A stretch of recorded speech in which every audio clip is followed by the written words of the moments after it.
Ramiro Salgado has already talked about this. It's quite funny because some few years ago, when the health concept, the enhanced depth of focus, was dropped, he was one of the first persons to present. It was during a presentation on the refractive Portugal that was coordinated there. But still, this is something that will thrive. It will thrive, and we're having this lens, this CTF, meaning continuous transitional focus. So this is it's some modified focus based principle of working of the lens, but not really enhanced depth of focus. It's a little bit different, and this is based upon some previous lens biotech, which is the precision toric. This is basically a patent that's based on a transitional conic progressive cylinder. And from there, as you can see, there's some pupil independency in terms of sphere and cylinder, and a small number of aberrations independently of the pupil size. The graduation chasing to the IOL, they just remain the same. Of course, we all know that an aspheric IOL will present better, behave better than a spheric one, because there's less peripheral distortion and there's more tolerance to decentration. Also, this polishing and hence the low incidence of glistening of this IOL and the bearable, the compression standard behavior. So basically, what has this lens different from another focused principle, chasing focus principle, is that it is alternating with finite focus, with some areas of continuous transition, and basically it is a refractive IOL. So this is not, we're going a little backwards. And maybe this can be a siren's chant, like the mermaid.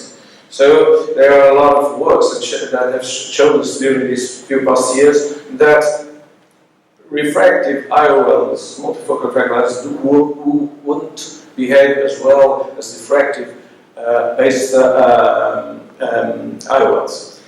But then again, this is a new concept. It's an extended or improved focus, depth of focus IOL.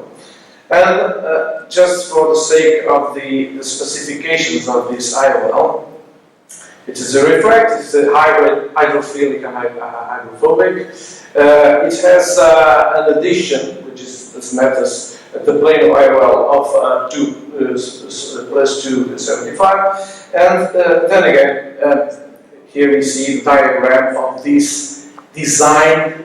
It's quite a new design. It's odd IOL if you look at it, but does it work?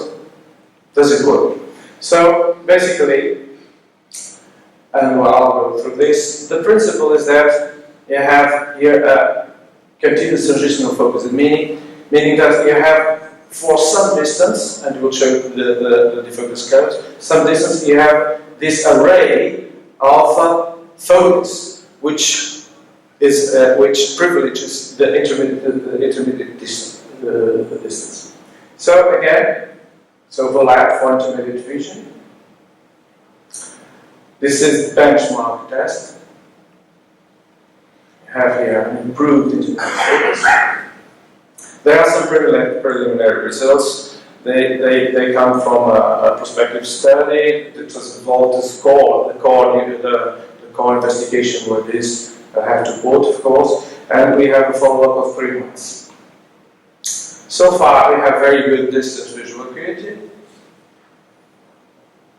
an interesting intermediate visual acuity, which may be better than the bifocal, of course, and comparable to the enhanced depth of focus, like Symphony. And here, again, the near visual acuity. So it is not a trifocal IOL, of course not. It is not a trifocal IOL, but it gives some improvement on the near vision. Still, the spectacle independence, but then again, most of our patients nowadays look for an intermediate vision. The near vision can be supplied by glasses, can be improved by surgical approaches, but as Fernando Soler told very well, nowadays the majority of the population looks for the intermediate vision because almost every task nowadays, the computer, the secretary, in the factory, conducting, driving, so this is the paramount of our, it's the paramount in terms of the distance, is the intermediate. So it proves to be a nice option, another one. It's still a very short follow-up to be sure of this. As to dysphotopsia, which have been traditionally associated with this kind of refractive IOLs, well, basically they are very similar to other. And basically, you can see here there's about 1/3 of the patients complain of dysphotopsia, but not limiting and not impairing the normal activity.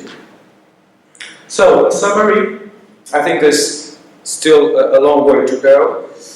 No serious complications so far. The quality of vision is very similar to the presbyopia corrective visions, namely the full range. It's not a trifocal, but then again, maybe we shouldn't go that much looking after trifocal correction. And so far, it's a very, very small number of patients, about 70 patients. We have fairly good results. So I present this because it's a new concept, continuous longitudinal focus. Okay, it's something that will enlarge this pool of the focus, modified focus principle of this new generation of presbyopia IOLs. So thank you very much for your attention.